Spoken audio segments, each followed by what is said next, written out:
तीर्थास्पदं शिववीरं चिन्तितं शरण्यं विद्यार्थ्यं प्रणतपालभवाधिपोतं वन्दे महापुरुषते चरणारविन्दम्।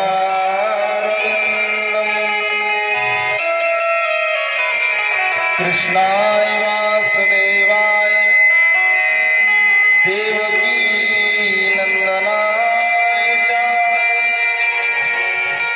नंदगोपकुमाराय गोविंदाय नमो नमः। वंशी विभूषितकरा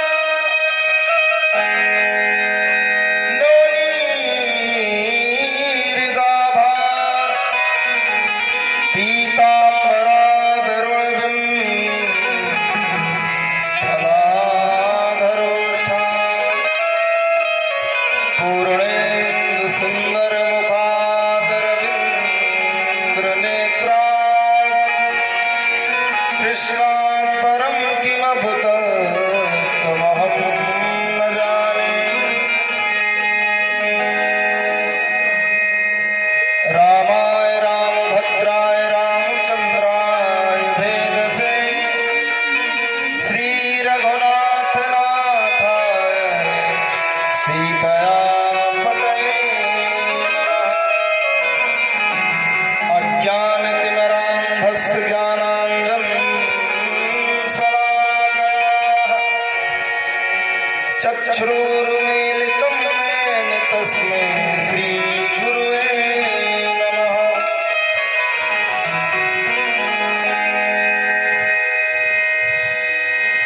अपने अपने घरन की सब काहू को पीर, कहे पीर सब घरन की धन्य धन्य रघुवीर। जाकी सेवा भाव से प्रमुख हुए श्री राम, ऐसे भक्त बजरंग को मेरा बारंबार प्रणाम।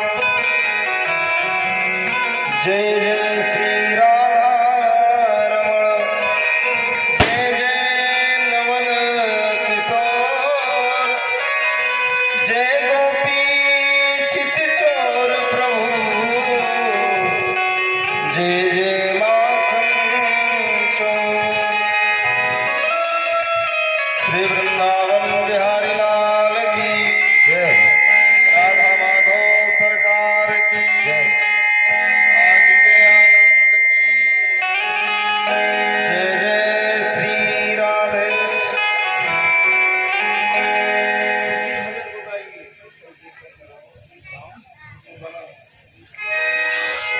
आइए बड़े भाव के साथ में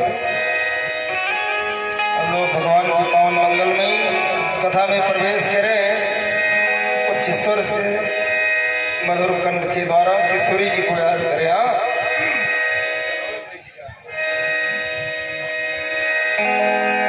हेलो हेलो। सरस किशोरी सरस किशोरी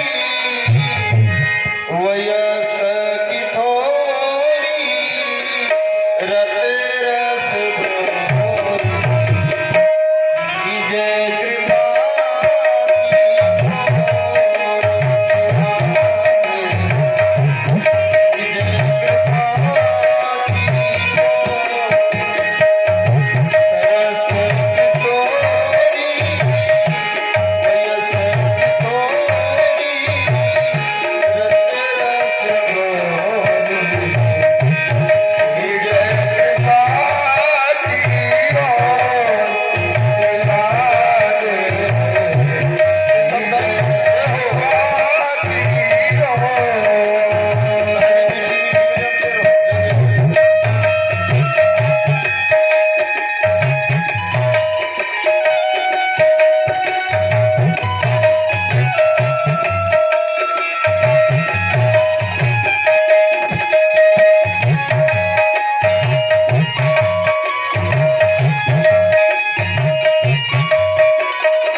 यमुनानाथ महाराज की,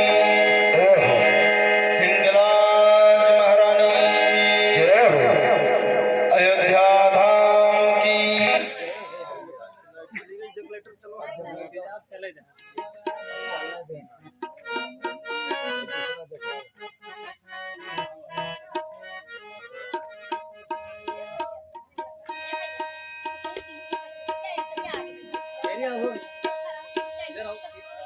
पीछे बैठ जा, पीछे।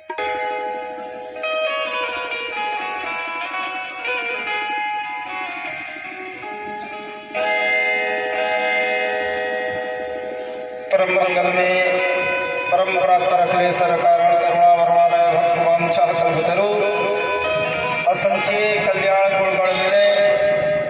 नंदनंदन श्याम सुंदर यशोदानंदन पीताम्बरधारी ब्रजनंदन अकर्तुम कर्तुम समर्थवान परमात्मा श्री राधा कृष्ण भगवान की वांगमयी प्रत्यमूर्ति श्रीमद् भागवत महापुराण के अंतर्गत इस पावन तपोस्थली बाबा श्री अवघड़दानी यमुनानाथ के पावन दरबार में हम समस्त भक्त भागवत के इस पावन पवित्र पंडाल में मैत्रेय विदुर जैसे श्रोता बन करके भगवान की पावन कथा का रसपान करने के लिए संवेग रूप से उपस्थित हुए हैं, एकीभूत हैं। और हमारी माताएं बहनें, आज तो रुक्मणी मंगल का बड़ा सुंदर प्रसंग है। देखिए सब पीला वस्त्र धारण करके आ गई है माताएं। ऐसी सीता सावित्री मदालसा गार्गी अनुसुईया के पथ को पवित्र करने वाली हमारे भारत देश की मातृ शक्ति किशोरी स्वरूपा बहने और राम कृष्ण जैसे प्यारे प्यारे बच्चे, समस्त भक्तों के ऊपर भगवान की विशेष महती कृपा है। महती कृपा क्या है? संसार में ये जो दिख रहा है सब भगवान का ही बनाया है। श्री ठाकुर जी ने सबको बनाया है। जय हो, है ना। ब्रह्मा जी सृष्टि करता है, भगवान विष्णु जी पालन करता है, भगवान शिव संहार करता है। तो जो सब दिख रहा है, हम आप जितनी भी वनस्पतियां हैं तो भगवान ने ही तो बनाया है। तो है तो सब एक समान, लेकिन भगवान की कृपा उन्हीं भक्तों के ऊपर होती है जो ऊपर से और अंदर से दोनों पवित्र होते हैं, है ना।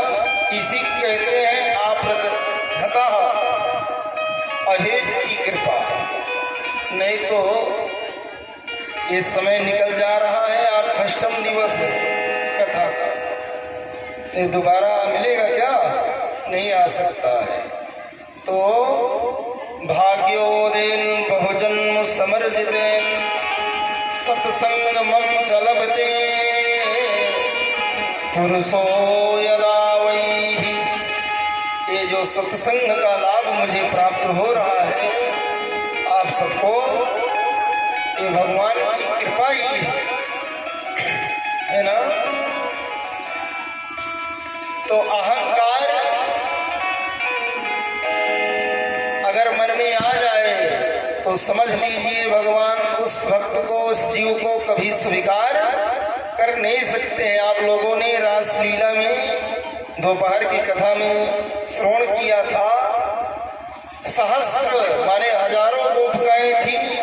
भगवान ने समस्त गोपिकाओं के मन को आकर्षित कर लिया था, खींच लिया था। किस लिए?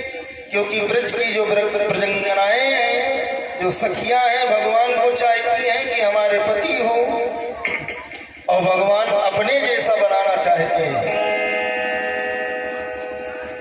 श्री ठाकुर जी ने इसीलिए रास रचाया था मधुबन में। आप लोगों ने इस प्रसंग को बड़े विस्तार से सुना था दोपहर में, क्यों? महाराज की ही चर्चा हुई थी 2 घंटे, है ना। भगवान को प्राप्त कर सकता है जो अनेक अनेक द्वंद्वों से, प्रपंचों से हट करके पवित्रता के साथ में छल कपट से दूर रहता है, वही भगवान को प्राप्त कर सकता है। तो सखियों को क्यों अहंकार आया, आप लोग सुने थे कथा में, जब भगवान पीतांबर से समस्त माताओं को, समस्त प्रजंगनाओं को पसीना होने लगा, तो अपने पीतांबरी से पसीना को भगवान पूछने लगे। वो समझ गए कि मैं ही हूँ, संसार में अहंकार आ गया ना, बस भगवान पीछे से ही अंतर ध्यान हो गए। एक कथा, एक प्रसंग आप लोगों ने श्रवण किया था।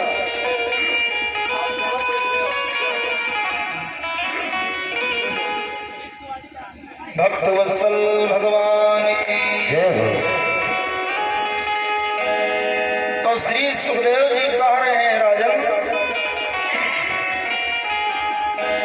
परीक्षित जी से कि जीव को कभी भी किसी भी परिस्थिति में अपने मार्ग से हटना नहीं चाहिए कि हम क्या हैं, हम कौन हैं, किसने भेजा है, हमारे पास क्या है।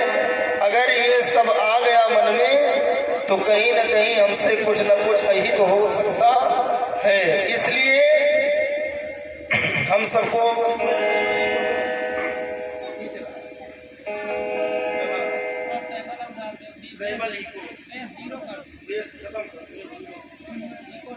हेलो श्री राम, जय श्री राम,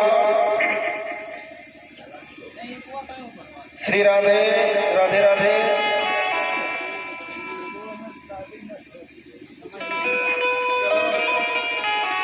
भक्त वत्सल भगवान की जय। तो श्री सुखदेव जी आगे कथा को बढ़ाते हुए कह रहे हैं,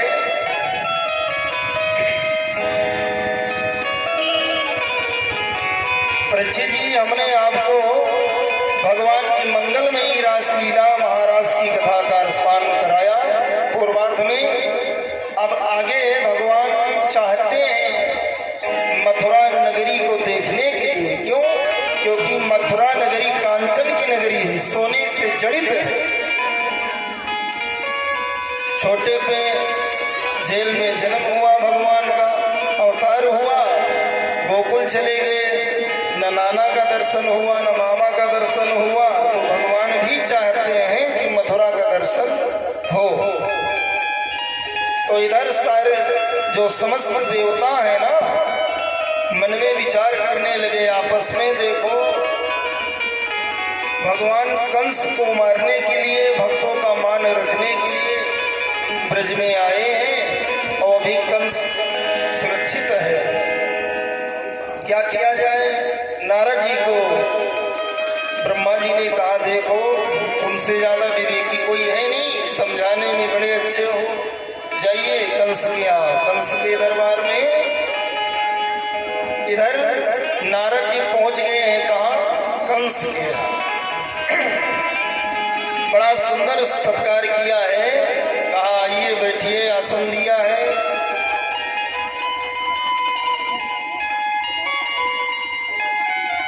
कहा योगेश्वर देव ऋषि नारद जी, आपका पदार्पण कैसे हुआ, क्या बात है, आगमन क्यों? अब यहाँ पर श्री नारद जी को झूठ बोलना पड़ रहा है। कह रहे हैं क्या है, इलायची है।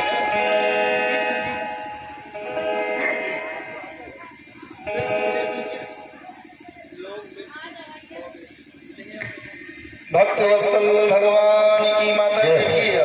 हाँ, जगह है ना, बैठी है।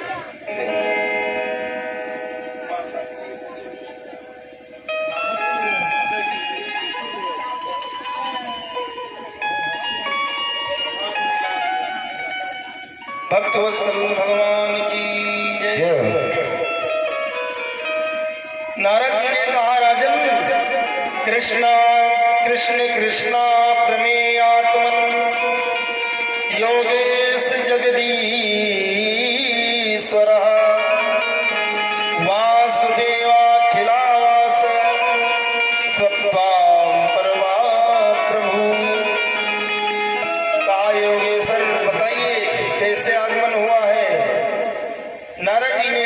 कंस जी, राजन, मैंने सुना है कि जो तुम्हारा दुश्मन है, भगवान को दुश्मन बता रहे हैं, खा पी करके बहुत बड़ा पहलवान हो गया है। मैं चाहता हूँ कोई ऐसा दंगल करा दीजिए कि जिसमें कृष्ण और बलराम को आमंत्रित कर लिया जाए, तुम्हारे दुश्मन यहीं पर नष्ट हो जाएंगे। अब तो पागल है ना, राक्षस दैत्यों के कितना दिमाग होता है, असुरों को। नारद जी ने समझाया, कहा क्या करें बताइए। कहा देखो, कुश्ती का कार्य बड़ा अच्छा होता है, तुम्हारे यहाँ मुष्टिक चाणूर जैसे पहलवान भी हैं, अच्छे अच्छे खा पी करके सब अच्छे पहलवान हैं। तो मैं चाहता हूँ रंगमंच बनवाइए, दंगल करवा दो, कुश्ती सम्मेलन, और उसी में दोनों भाइयों को आमंत्रित करो, काम बन जाएगा आपका। कंस ने कहा, ऋषिवर आपकी बात में स्वीकार करता हूँ। भाई राजा ही है, किस वस्तु का अभाव तो ही नहीं है, सब साधन ही उसके पास ना, कंस किया। तो कहा ठीक है, मैं दंगल कुश्ती कराऊंगा। इधर अक्रूर को बुलाया है, इतना समझा करके नारद जी चल देते हैं। कहा मेरा कार्य जो था हमने कर दिया है, अब आगे कंस को करना है। क्या विचार करता है? अक्रूर को बुलाया है। अक्रूर कौन है? इन्हीं भगवान के ही यदुवंश के ही हैं, इन्हीं के वंशज हैं और नौकरी करते हैं कंस के यहाँ, खाते पीते उसकी दुहाई करते हैं। अक्रूर को बुलाया है। कहा देखो, व्यवस्था को व्यवस्थित ढंग से अब रंगमंच बनाया जाए, दंगल होगा, कुश्ती दंगल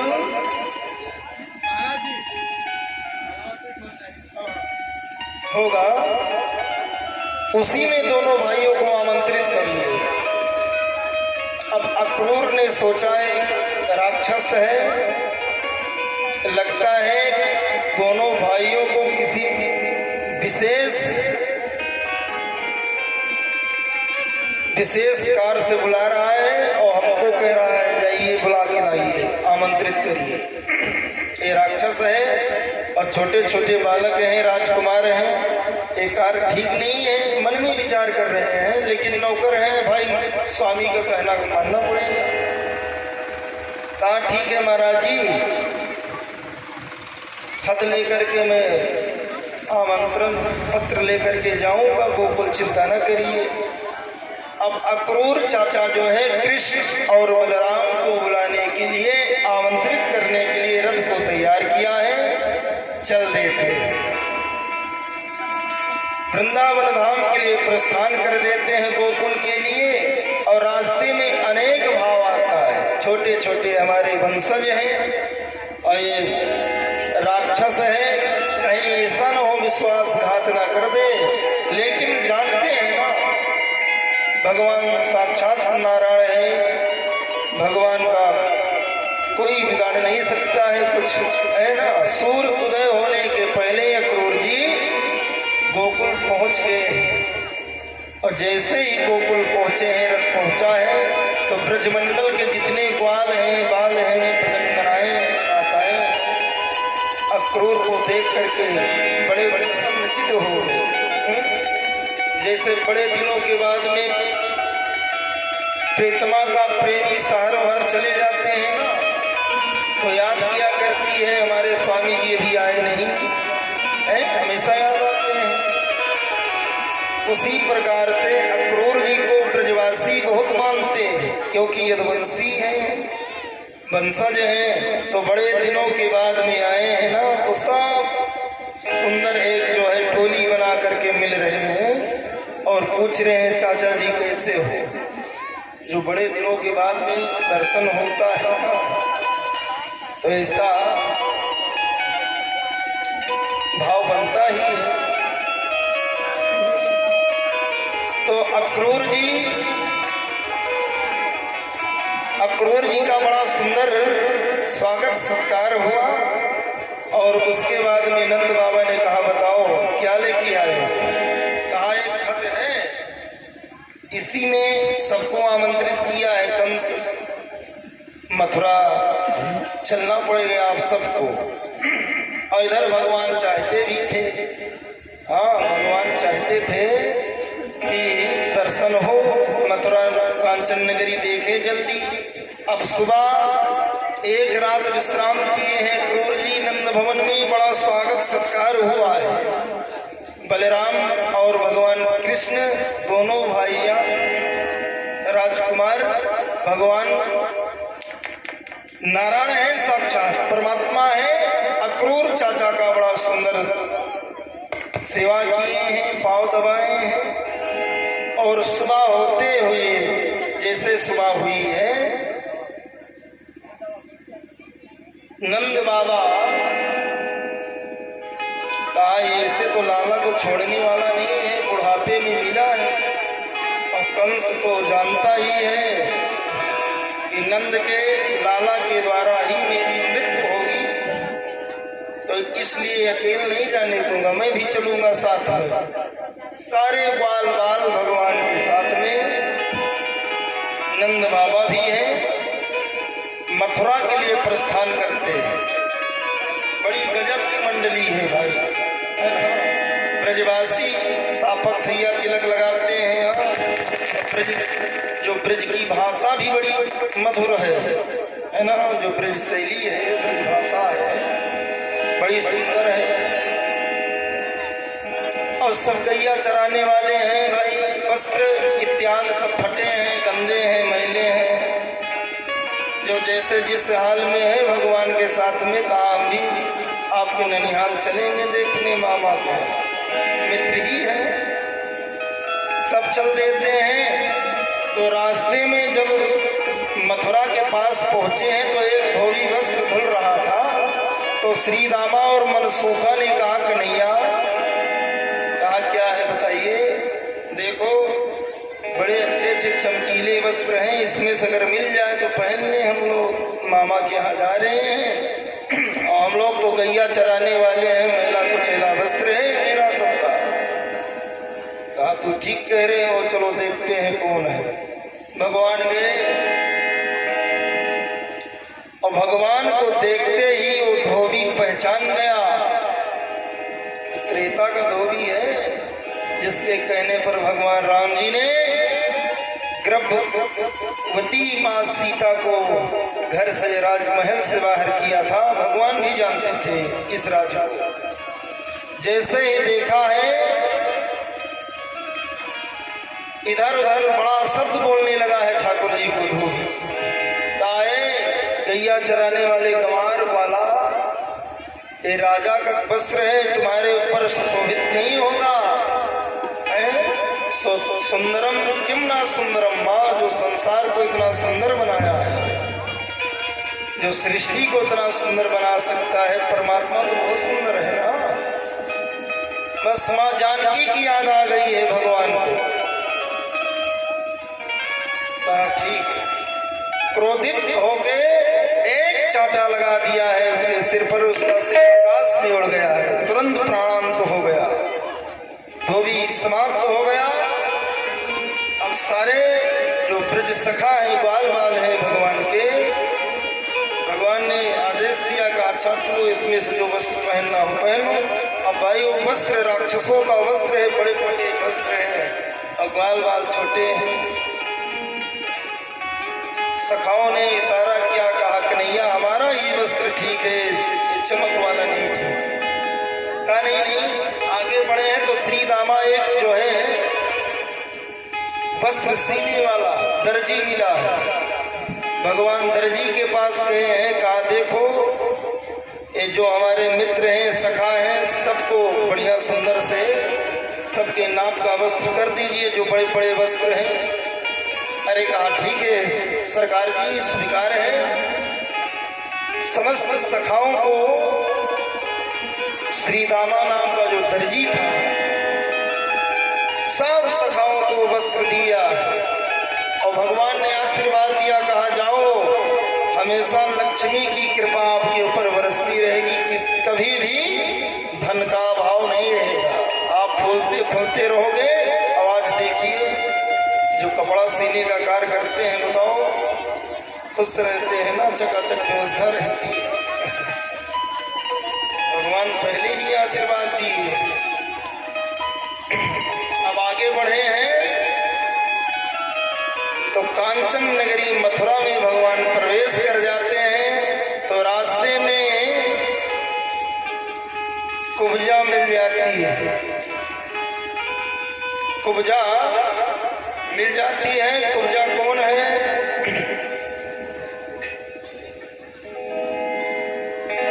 त्रेता की सुपनखा है कुब्जा, त्रेता की सुपनखा है।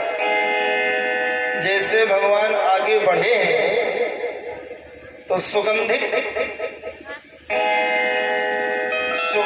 जो है तिलक बनाती है, केसर है, उसमें कस्तूरी है, अनेक प्रकार के सुगंधित तिलक है। इतना महक रहा था तो सखाओं ने कहा देखो एक माई आ रही है जो अपने हाथों में कटोरी में जो तिलक लिए है, इसकी महक तो बड़ी अच्छी है। क्यों सुषमा जी आ गए? बैठिए। तो भगवान ने कहा ठीक है, चलो माई से कहता हूँ। कहा देखो हमारे सखा हैं, ब्रजवासी हैं, ये तिलक के बड़े ही शौकीन होते हैं ना ब्रजवासी। जो वृंदावन धाम गए होंगे तो यहाँ भी गाल में भी लगा लेते हैं, कान में भी लगा लेते हैं, नाक में भी लगा लेते हैं। बड़े ही शौकीन होते हैं ना ब्रजवासी। किसके शौकीन होते हैं? तिलक। तो कितने भक्त गए हैं? गए होंगे ब्रज, देखे होंगे वहां के जो संत हैं, जो वहां के भक्त हैं, ब्रजवासी हैं, रसिक हैं, बहुत थापक या तिलक लगाते हैं, है ना। तो वहां की जो माताएं हैं, भगवान श्री राधा माधव सरकार का समस्त ब्रज गोपिकाओं ब्रजवासियों का दर्शन कर रही हैं। अटारी पर अपने अपने छत पर चढ़ करके भगवान का दर्शन कर रही हैं।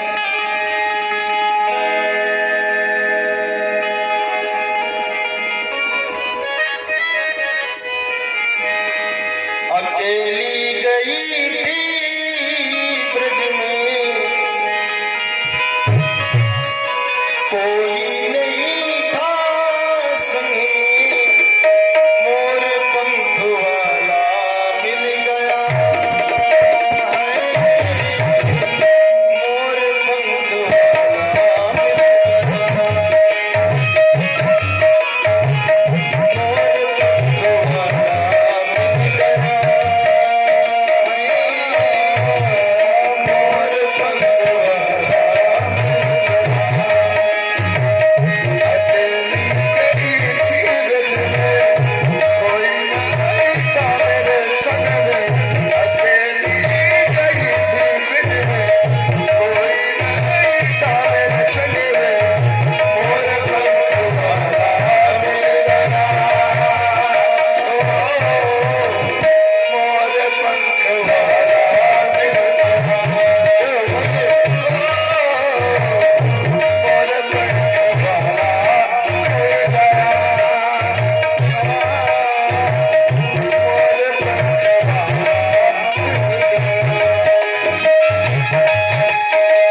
माताएं हैं ना, सखियों का बड़ा सुंदर भाव, यही भाव जो मथुरा की माताएं हैं, जो मथुरा की नारी है ना, कन्हैया की टीम को जब देखा है टोली को तो कहने लगी क्या गजब के हैं, लाला छोरे तो बड़े अच्छे अच्छे हैं,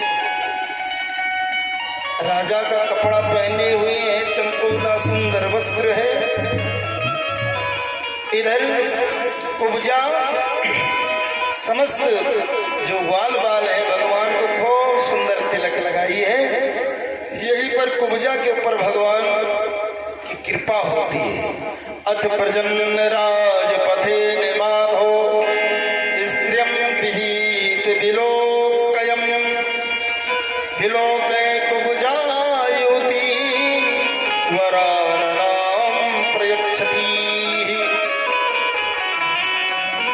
भगवान ने कुब्जा मैया को, देवी को, जो अनेक जगह से टेढ़ी थी ना, जैसे ही हाथ फेरा है ठाकुर जी ने एकदम युवती हो गई है, बड़ी सुंदर हो गई।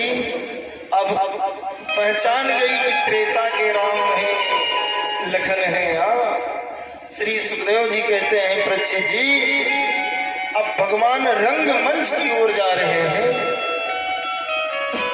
क्योंकि अभिलाषा है ना देखने की। मुख्य गेट पर पहरे पर कुबलिया पीड़ हाथी को लगा दिया है, गज को, क्योंकि उसको डर है ना, बड़े बड़े राक्षसों को भगवान ने मारा है, तो कंस भी डर रहा है, हो सकता है आघात पहुंचा दे मेरे ऊपर, गड़बड़ कर सकता है।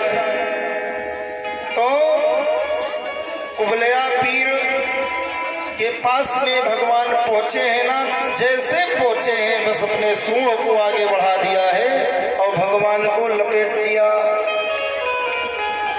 और भगवान यहाँ पर जैसे छोटे बच्चे आर्टिफिशियल हाथी ले आते हैं ना, खेलते हैं, वैसे खेला खेलने लग गए हैं। कुछ देर तक उसके पेट के पास जाते, पीछे निकल जाते हैं, आगे से निकल जाते हैं।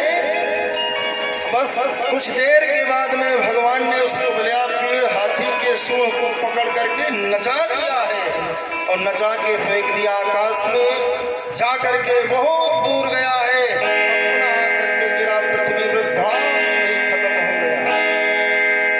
जब इतना बलशाली 10,000 हाथियों का बल रखने वाला कुबलिया पेड़ समाप्त हुआ, तब तो कंस और डरा है। अब मचाल लगाया है, हजारों फीट ऊपर बैठा है। बताओ, एक सेकंड नहीं लगता, भगवान सब जगह है, पहुंच सकते हैं। वो 1,000 नहीं 10,000 फीट ऊपर बैठा रहे, भगवान तो एक छलांग में पहुंच जाएंगे। अब आगे चाणूर और मुष्टिक को पहलवान है, बड़े गजब के हैं, है ना।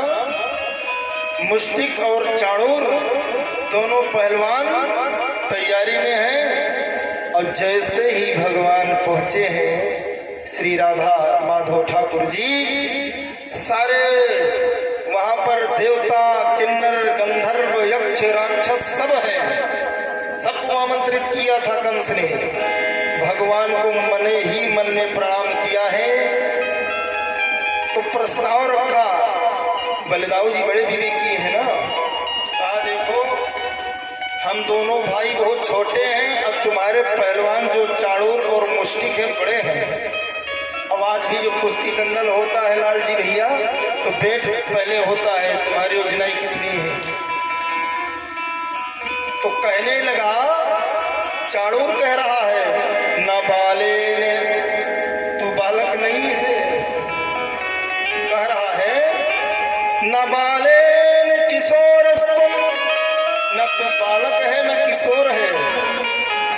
न बाले न किशोरस्तुम बलस्य बलिनाम वरः, अरे तू बलों का सागर है। लीलायो भो हतो येन सहस्र दुवसता धृति, तुम्हारे पास में ऊर्जा और ताकत की कमी नहीं है, तू बालक नहीं है। बड़े बड़े पहलवानों को मारा है, राक्षसों को बालक कह रहा है अपने को। भगवान ने चाणूर को ललकार दिया है बलिदाऊ ने, और यहीं पर चाणूर को बलिराम भैया ने खत्म कर दिया है रंगमंच पर। एक ही बार में चाणूर समाप्त हो गया। तब तो कंस डर गया है, कंस डरने लग गया है। कहा अब क्या होगा। चाणूर समाप्त हो गया, मुष्टिक बचा। अब मुष्टिक को भगवान ने कहा आओ देखते हैं कितना सीखा है। भाई क्या बोलते हैं, पेच बोलते हैं, क्या बोलते हैं जो नट सिखाते हैं, नटखट। कहा दांव देखता हूं तुम्हारा कैसा है। अब भगवान मुष्टिक से कुश्ती लड़ना प्रारंभ करते हैं और भगवान ने कुछ ही समय के बाद में मुष्टिक को भी समाप्त कर दिया है। सारे देवता आकाश से फूलों की वर्षा करने लगे हैं। जय हो नारायण, आपकी जय हो, जय जय सरकार की। दोनों पहलवानों को जब समाप्त कर दिया है तब तो कंस डर गया है, क्योंकि राम भरोसे बैठ के सबका मुजरा ले, जैसी जाकी चाकरी तैसे ही फल दे। कंस डर गया, कहा तो मुझको छोड़ नहीं सकता, मार ही डालेगा। एक ही छलांग में भगवान रंगमंच पर पहुंच गए हैं जहां पर वह अपना मंच लगाया था। कंस एक ही छलांग पर परमात्मा पहुंच गए। कहा सुनो मामा जी आ गए हैं। माँ में एक शब्द होता है भक्तों, ध्यान देना, और मामा में दो माँ है। माँ माँ बड़ा प्यारा शब्द है ना। कहा हमारे मामा हो तुम है। तुम शब्द ब्रजवासी बहुत बोलते हैं, तुम शब्द बहुत प्यारा है ब्रज का, तुम लगाते हैं। कहा हमारे मामा हो, और मामा हो करके मेरी माँ के केस को आपने पकड़ के रथ से नीचे गिरा दिया था। अब यहीं पर कहा हुए जैसे मेरी मैया को तूने रथ से गिराया था उसी प्रकार से मैं तुमको मारूंगा मामा जी। एक ही बार में इसे पकड़ा है भगवान ने। अब कंस को समाप्त कर दिया है, पृथ्वी पर गिरा दिया, धड़ाम से कंस समाप्त हो। सारे देवता अभिनंदन भगवान का अर्चन बंदन करने लगे हैं। फूलों की बरसात होने लगी है, आकाश से दुंदुभी बजने लगी। जय हो सरकार की। कंस केसो कन्हैया तुम्हें वंदना, वंदना हम लोग भी गाते हैं दो शब्द। कंस केसो कन्हैया तुम्हें वंदना, वीरताओं के भैया तुम्हें वंदना।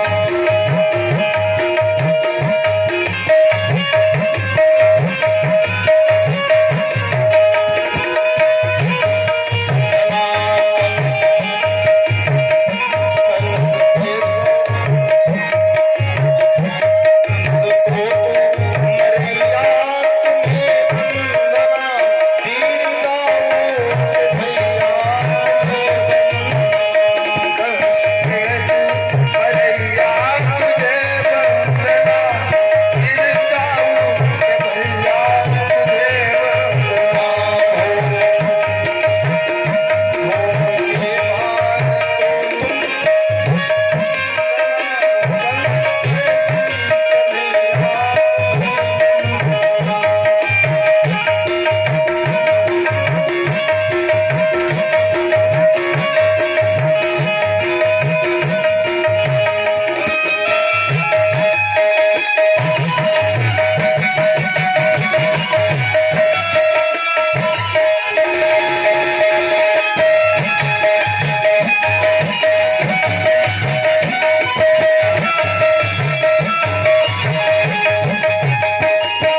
कंस को समाप्त कर दिया।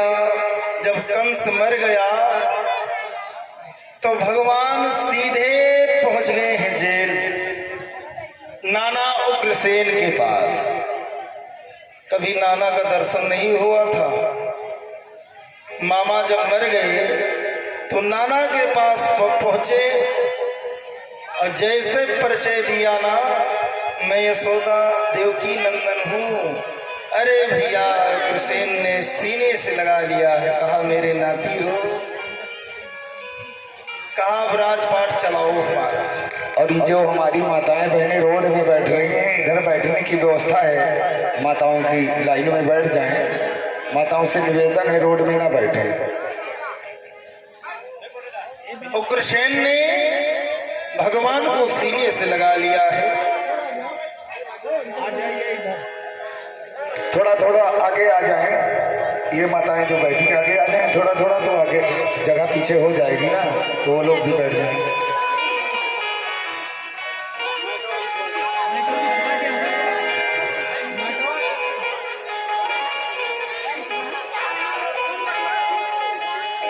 और थोड़ा थोड़ा आगे आ जाए माताएं, हमारी जगह हो जाएगी। और माताएं आ रही हैं उनको बैठने के लिए। पीछे वाले बताइए, पीछे वाले पीछे वाली माताएं जो खड़ा है, जो खड़ा। और जो हमारे भैया लोग खड़े हैं वो भी आ जाएं। काफी जगह है यहाँ बैठने की। जो पीछे खड़े हैं भैया, हमारे भैया लोगों से निवेदन है मेरा कि आ जाएं, सभी लोग बैठ जाएं। जय श्री राम। आए व्यास जी द्वारा कथा श्रवण करें। भक्त वत्सल भगवान की जय हो। अब भगवान जो है नाना उग्रसेन से मिले हैं, उसके बाद में वसुदेव के पास गए। वसुदेव देवकी को जेल में रखा था ना। वसुदेव और देवकी को भगवान ने मुक्त कराया, नाना को मुक्त कराया है। तो कहा, उग्रसेन ने प्रस्ताव रखा, कहा तुम राज करो, राजा बना दूं तुमको। तो पूर्व जन्म का मैं श्रापित किया था, ब्रजवासी राजा नहीं बन सकते थे। ब्रजवासी राजा नहीं बन सकते थे, तो भगवान ने कहा मैं तो राजा बन नहीं सकता हूँ नाना जी, राजपाट अब तुम्हारे ही हाथ रहेगा, सेवा मैं करूँगा, है ना। वजह से गांव में प्रधानी बहुत लोग लड़ा देते हैं नौकर चाकर को, प्रधानी स्वयं करते हैं। कहा पद तुम्हारा रहेगा, कार मैं देखूंगा, चिंता मत करो। हमारे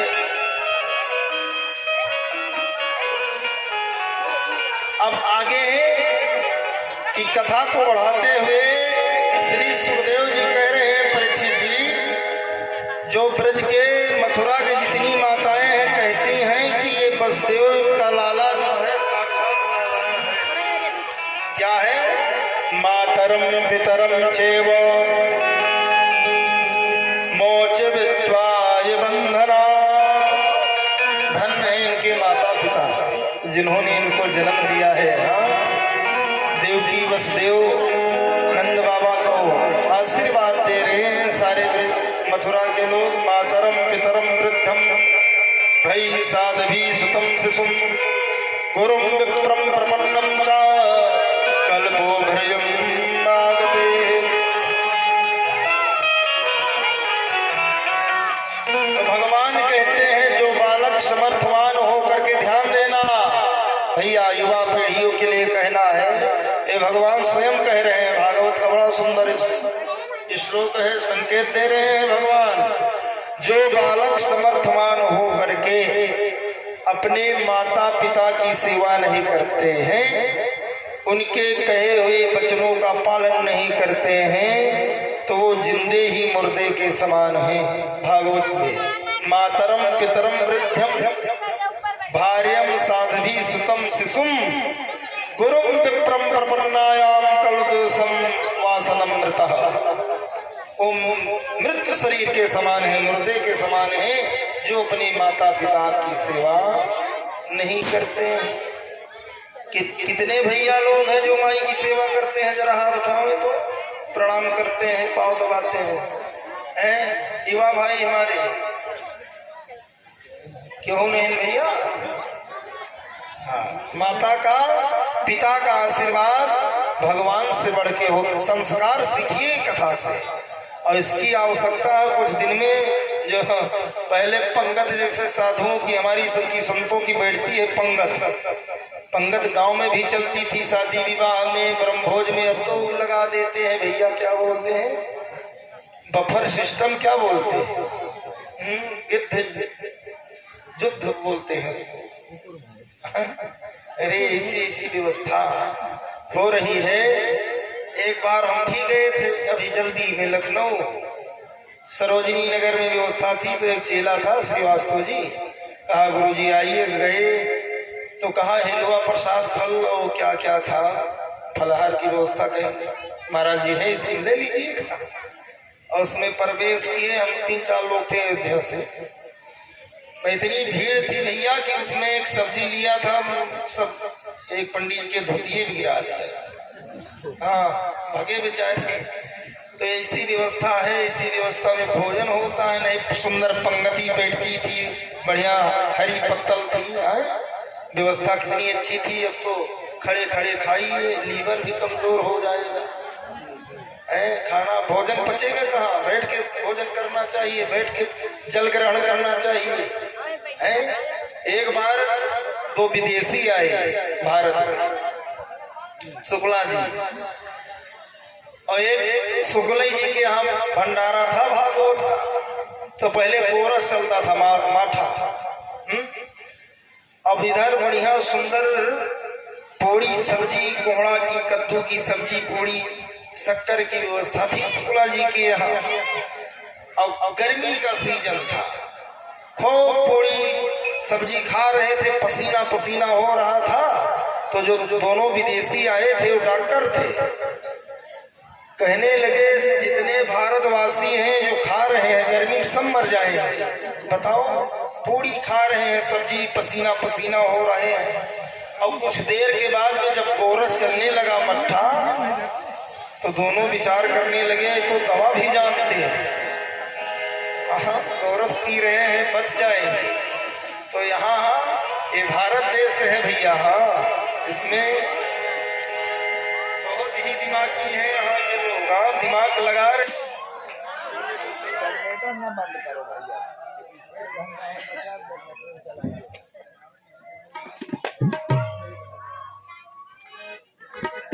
भगवान की जय हो।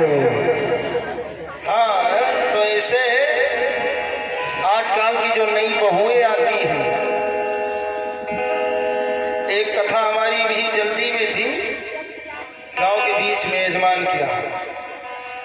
तो कुछ जो बूढ़ी माई 50 साल 60 साल वाली आती कथा सुनने, 40 साल वाली। पासे में घर था, तो जो नई बहुएं थी तो उनका भी मन कहता था कि हम भी चले कथा सुने। अरे तू कहाँ चल को, हम जाएंगे, हम सुनेंगे। तो ऐसे एक दृष्टांत देना चाहता हूँ कथा के माध्यम से। एक नई बहुरिया आई थी, शादी हुई थी, उसका घर में आई। तो पंडित जी कथा कह रहे थे, कथा भागवत की चल रही थी। तो माई से निवेदन करती कि मैया कथा सुनने एक दिन हमको भी कथा श्रवण करवा दीजिए। कहा अरे वहाँ सब आते हैं, सब लोग देखेंगे कि फलाने की बहू है। अरे कहा भगवान की कथा में क्या है, हमको भी ले चलो, एक दिन सुन आती हूँ। कहा नहीं, मैं नहीं ले चलूंगी, मुझको नींद आती है। हाँ, कथा सुनते वक्त मुझे नींद आ जाती है, तो इसलिए मैं कथा में नहीं चलूंगी। कहा नहीं माता जी, चलो, नींद की दवा मुझे पता है। जो लोटा दिए हैं हमारे माता जी आपको भेंट में, उसी लोटे में जल लेकर के चलूंगी, और जैसे तुमको नींद आएगी बस जल से तुम्हारी आँख का मंजन कर दूंगी, धुल दूंगी, नींद नहीं आएगी। कहा ठीक है चलो। अब एक दिन भाई माई, बूढ़ा माई अपनी बहू को लेकर के कथा में गई, लोटा लेकर के। और लोटा आर्टिफिशियल था, सोने का नहीं था, लेकिन जैसे सोने का पानी चढ़ा दिया जाए, सोने जैसा ही लगता है। तो उस गांव का एक सज्जन व्यक्ति था, बड़े घर का, उसका नाम था नारायण। क्या नाम था? नारायण। कहा तो बूढ़ा माई सोने का लोटा लगता है, समधियाने में इनको मिला है, तो बड़ा कीमती लोटा है, कैसे चुराया जाए इसको। तो घात लगा करके बैठा था और पंडित जी कथा कर ही रहे थे, कथा चल रही थी, कथा चल ही रही थी। बस कहा देखो अब बूढ़ा माई को नींद आ गई है, लोटा चुरा लिया जाए। नारायण लगाया दिमाग, बस जैसे नींद आई है माई को, वह लोटा चुरा लिया। और जब जागी तो लोटा है ही नहीं, बस खड़ी हो गई। आए पंडित जी महाराज, बड़ा कीमती समधियाने का हमारा लोटा था, तुम्हारे भगवान ही लगता है चुरा लिए है लोटा। कहती है, गा करके बता रही है, बंद करो पंडित तू गीता रामायण, करो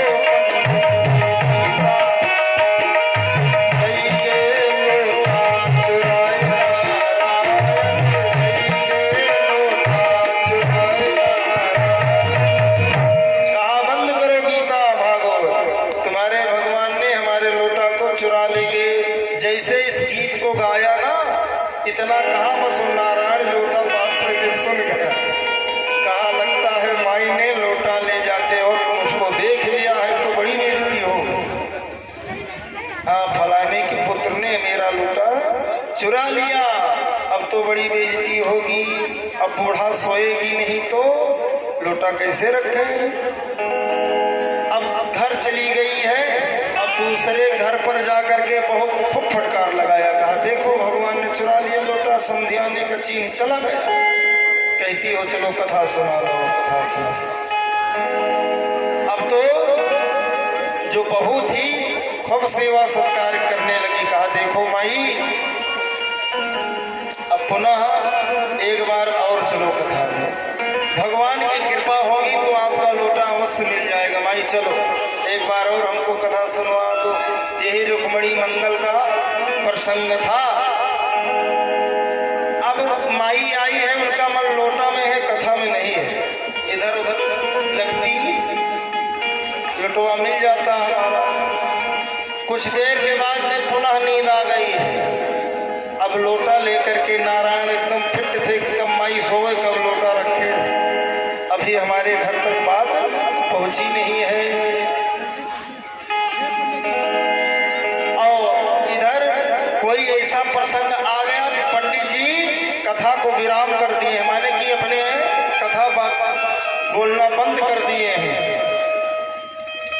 और इधर नारायण ने लोटा को रख दिया। तो बूढ़ा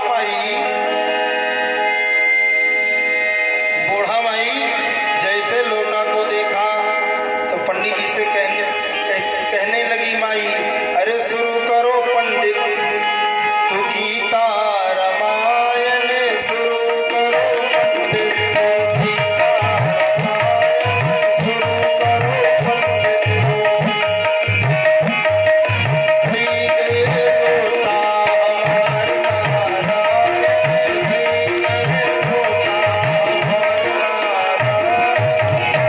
काहे पंडित जी आप चालू करो कथा, क्यों विराम कर दिए हो? लोटा नारायण दे गए हैं। अब ऐसे होता है आसक्ति प्रेम। अब यही से उस माई को इतना प्रेम हो गया है भगवान की कथा से, इतना मानने लगी है उस बहू को। कहा तो लक्ष्मी आ गई है संस्कारी घर की, नहीं तो हमको कथा से प्रेम ही नहीं था, कभी हम कथा सुनने गई ही है। तो ऐसा संस्कार अपने अपने घर में देना चाहिए। बहुओं को दो, बच्चों को दो, बालकों को दो। सब लोग बस डॉक्टर मास्टर इंजीनियर बनाने के चक्कर में रहते हैं कि मेरा बेटा डॉक्टर बन जाए, इंजीनियर बन जाए। कोई पक्की बात है कि डॉक्टर इंजीनियर ही बनेगा? चोर डाकू भी बन सकता है? लेकिन पंडित बनाने के लिए अरे कौन चोटी रखाएगा, कौन तिलक लगाएगा, धोती कुर्ता कोट पहनेगा, मंत्र। अरे यही तो प्रथम संस्कार है। हिंदुत्व धर्म सनातन संस्कृति का ध्वजा है, तिलक शिखा यज्ञोपवीत। कोई अपनाना नहीं चाहता है 1000 2000 5000 का पैंट पहन लेंगे, शर्ट पहन लेंगे, डिप्टी कलेक्टर बन जाएंगे। अरे भले पहनी अच्छी बात है, लेकिन धोती जो सर्विसमैन है धोती उनको हफ्ते में एक बार पहनना चाहिए। चला खरीद लिए, संस्कार भी रहेगा और जो पीढ़ी रहेगी कम से कम याद तो करेगी ऐसे होता था है? लेकिन कोई मानने वाला नहीं है। अब भगवान जो है मथुरा से कहाँ चल देते हैं, सीधे अवंतिकापुरी जा रहे हैं, संदीपनी के यहाँ उज्जैन नगरी। भगवान को भी गुरु की आवश्यकता पड़ी है भक्तों।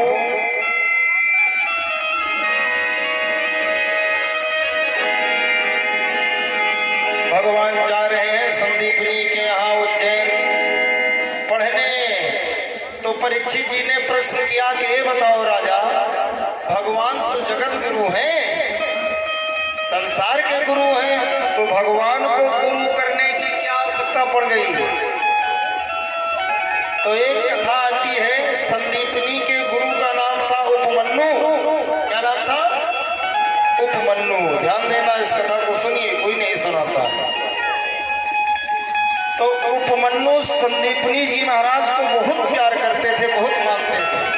शिष्यों विद्यार्थी तो बहुत थे, लेकिन संदीपनी को बहुत प्रेम करते थे। तो एक दिन संदीप उपमन्यु महाराज ने समस्त शिष्यों को बुला करके बैठाया, कहने लगे सुनो, त्रिकालज्ञ थे, सब जानते थे। कहने लगे सुनिए। कहा क्या है? कहा देखो, एक समय ऐसा आएगा कि जो मेरा दिमाग है, विवेक है, पागल हो जाऊंगा, कुछ समझ में मुझको नहीं आएगा। इसलिए शिष्यवत और गुरु की जो परंपरा है सुंदर बनी रहे, आप लोग अपने अपने घर चले जाओ अभी, नहीं तो मैं पागल हो जाऊंगा। क्या शब्द निकले क्या? तो गुरु शिष्य का परंपरा बिगड़ सकती है। सबको आदेश दे दिया अपने अपने घर जाओ।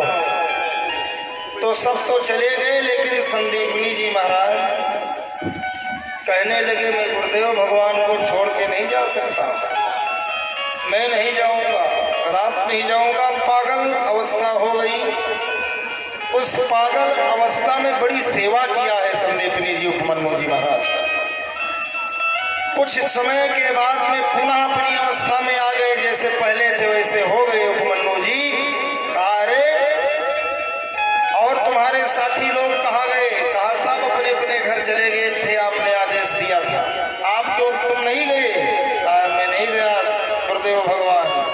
कहा रे तू तो खास पक्का चेला है मेरा। आशीर्वाद दिया है यहीं पर उपमन्यु ने। कहा जा, तुम्हारा गुरु मैं हूं, अब तुम जगत का गुरु होगा, साक्षात नारायण तुम्हारे शिष्य होंगे। मैं आशीर्वाद तुम्हें दे रहा हूं,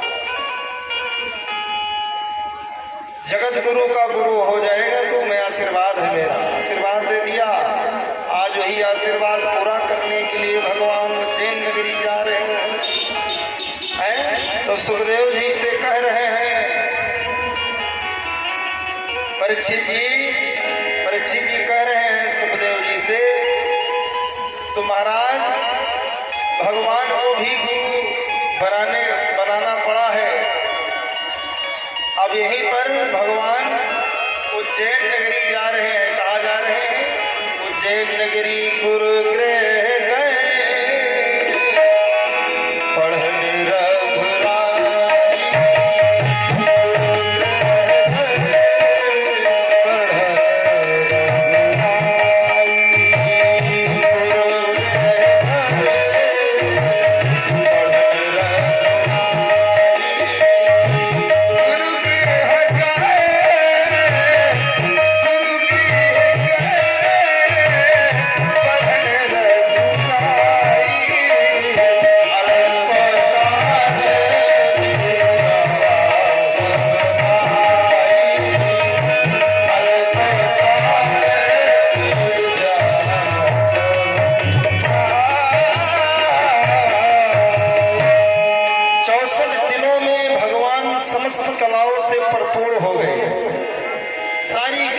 सीख लिया है। और उसके बाद जब भगवान उज्जैन से आने लगे हैं तो गुरु माता आके खड़ी हो गई।